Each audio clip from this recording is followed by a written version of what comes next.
श्री क्षेत्र चिंचली मायक्का. संपूर्ण कथा आणि महात्म्य.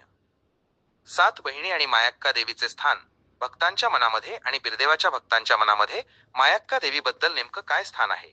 तर मायक्का देवी ही 7 बहिणींपैकी श्रेष्ठ मानली जाते. त्या 7 बहिणी खालीलप्रमाणे होत्या: तुळजापूरची दुकवा, मुचुंडीची जकवा, दहिवडीची दर्गवा, कोल्हापूरची तिगवा, तिरंगवा, चिंचणीची एकवा, माकवा, मायक्का आणि संजतीची सौंदत्तीची रेणुका. या 7 बहिणींपैकी वटक्या वाळलेल्या झाडाला बांधलेला पाळणा जेव्हा मायक्का देवीने सोडून आणला, तेव्हापासून तिला पाठीला जोडला तर भाऊ आणि पोटाला जोडला तर पोटचा गोळा असे म्हटले जाते. अक्का मायक्काने तान्ह्या बिरदेवाला पाठीशी धरले. 2. बिरदेव आणि मायक्का भांडण. आणि पण बिरदेवाचे आणि मायक्काचे ज्यावेळी सवाल जवाब झाले, तेव्हा तान्ह्या बिरदेवाने कन्हैया कामावतीला जिंकून आणले आणि लग्नाचा सोहळा मांडला. आरेवाडी रानाला आणि हिवराच्या वनाला वटक्या झाडाचा पाळणा सोडून आणल्यानंतर बिरदेवाने पण केला की, जोपर्यंत अक्का मायक्का करोळीचे ताट धरून येणार नाही तोपर्यंत मी भोवल्यावर चढणार नाही. यासाठी बिरदेवाने नव्या हरीला आपल्या काशलिंग गुरुदेवाला चिंचणी नगराला पाठवले. परंतु त्यावेळी अक्का मायक्काने येण्यास नकार दिला, कारण तिच्या शेळ्या मेंढ्यांचे वेध चालू झाले होते. मग मायक्काची परतफेड करावी किंवा याचा सूड घ्यावा म्हणून गुरुदेवाने बिरदेवाने ठरवले की मी स्वतः मायक्काच्या चिंचणी नगरला जाणार. हे गोपाळ हरीचे बोलणे ऐकून बिरदेव चिंचणी नगरला निघाला आणि पहिला मुक्काम अक्काकडे काळ्याबन रानाला केला. 3. सत्व परीक्षा आणि दुधाचा चमत्कार. तिथे आल्यावर अक्का मायक्का म्हणाली, माझ्या शेळ्या मेंढ्यांचे वेध आताच चालू झाले आहे, मला काय येता येणार नाही. तेव्हा बिरदेवाने सांगितले, ज्यावेळी मला तुझी सत्वाची परीक्षा घ्यावी लागेल त्यावेळी तुला अवघड जाईल. यावर अक्का म्हणाली, तू काय मागशील ते मी द्यायला तयार आहे. मग तिने शेळीचे दूध काढून दिले आणि 5 पक्वान्नांचे ताट केले. ह्या जागेला जसा बिरुदेव घोड्यावरून खाली उतरला आणि समोर 5 पक्वान्नांचे ताट आले तरीही तो म्हणाला, मी जेवणार नाही. हे दूध उष्टे झाले आहे, या दुधाला मी हात लावणार नाही. शेळीचे आणले, मेंढीचे आणले, कशाचेही दूध दिले तरी मी जेवणार नाही.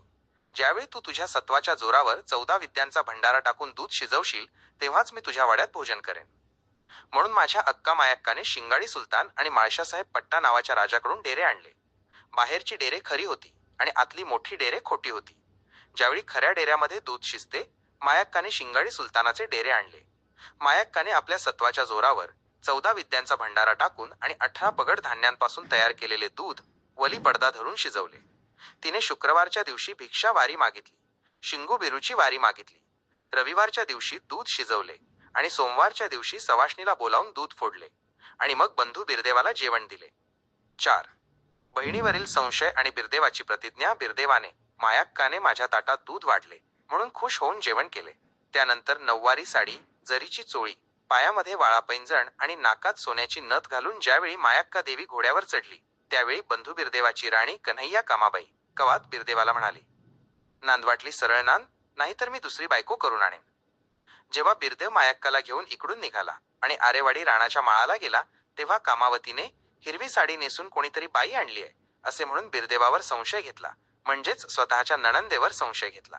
त्यावेळी बिरदेव म्हणाला, जोपर्यंत तू माझ्या बहिणीवर संशय घेतला आहेस तोपर्यंत मी तुझे तोंड बघणार नाही.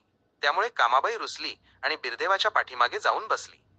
आतापर्यंत इतिहास आणि शास्त्र साक्ष आहे की बिरदेवाने आपल्या बायकोचे तोंड कधीही पाहिले नाही. 5. देवीचे रूप. मिशा आणि अर्धनारेश्वरी अवतार. संपूर्ण भारतवर्षात आदिशक्तीची जी वेगवेगळी रूपे आहेत त्यापैकी एक अतिशय सुंदर आणि वेगळे रूप म्हणजे ही मायक्का. लोककथेप्रमाणे देवी कोकण भागातून या ठिकाणी कीळ आणि कीट नावाच्या 2 दैत्यांचा संहार करण्यासाठी आली. हे विष्णू आणि पार्वती शक्ती या दोन्हींचा एकत्र अवतार असल्या कारणाने तिला लिंगत्रयातीत मानले जाते. या जगदंबेच्या स्वरूपाकडे बघितले तर गाभाऱ्यामध्ये एक सुंदर मूर्ती दिसते. हातामध्ये तलवार, त्रिशूल, पाश आणि पानपात्र आहे. याच्याबरोबर एक विलक्षण गोष्ट म्हणजे या देवीच्या अलंकारामध्ये नाकाजवळ मिशा जडवल्या जातात. याचे कारण असे की कीळ आणि कीट राक्षसांना वरदान होते, आम्हाला मारणारा न पुरुष असावा न स्त्री. म्हणून देवीने हे अर्धनारेश्वरी स्वरूप धारण करून त्या राक्षसांचा वध केला. म्हणूनच देवीच्या ओठांवर मिशा आहेत. आपण सहसा मंगळवार शुक्रवार देवीची उपासना करतो, पण मायक्काच्या उपासनेमध्ये रविवार महत्वाचा मानला जातो. तसेच देवीचे वाहन घोडा आहे. 6. हिरी देवी आणि चिंचलीचा इतिहास. मंदिराच्या महाद्वारातून आत आल्यावर पहिलेच मंदिर हिरी देवीचे लागते. हिरी या कानडी शब्दाचा अर्थ मोठी असा होतो. पुराणाप्रमाणे जेव्हा भगवान परशुरामांनी रेणुकेचा शिरच्छेद केला तेव्हा तिचे मस्तक ज्या ठिकाणी पडले ती जागा म्हणजे चिंचली आणि म्हणूनच येथे जगदंबा रेणुका एकवीरा नावाने विराजमान झाली. ही एकवीरा आधी आल्या कारणाने मोठी हिरी. जेव्हा मायाक्का कीळ आणि कीट दैत्यांचा संहार करण्यासाठी येथे आली तेव्हा तिने येथे जागा मागितली. त्यावेळी हिरी देवीने तिला अट घातली, क्षेत्राची स्वामिनी म्हणून पहिले दर्शन माझे असेल आणि त्यानंतर तुझे. म्हणून पूर्वाभिमुख हिरी देवीचे दर्शन घेतल्यावरच मायाक्का देवीचे मायवाचे दर्शन घेतले जाते. गाभाऱ्यात एकवा आणि मायवा अशा दोन उत्सव मूर्ती आहेत. मंदिर परिसरात भगवान शंकर, विष्णू, परशुराम स्वरूप आणि तांदळा स्वरूपात ब्रह्मदेव अशी त्रिदेवांची स्थाने आहेत. 7. किलकट्टी उत्सव. आपोआप शिजणारे दूध. गावाबाहेर किलकट्टी नावाचे ठिकाण आहे. येथे दर 3 वर्षांनी आपपत दोष म्हणजे आपोआप दूध शिजण्याचा उत्सव असतो. येथे जमिनीखाली 4 डेरे आहेत. साधारणपणे ज्येष्ठ महिन्यातील मूळ नक्षत्रावर बेंदूर सणाला ही यात्रा भरते. त्यावेळी 18 धान्यांचे दूध देवीच्या सत्वाने अग्नीशिवाय आपोआप शिजून उतू जाते.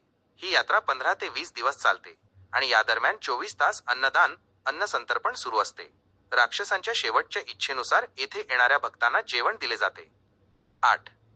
हल्ल्याळ ओढा आणि लिंब नेसण्याची प्रथा. मंदिराच्या बाजूला हल्ल्याळ नावाचा ओढा वाहतो. कानडी भाषेत हाल म्हणजे दूध.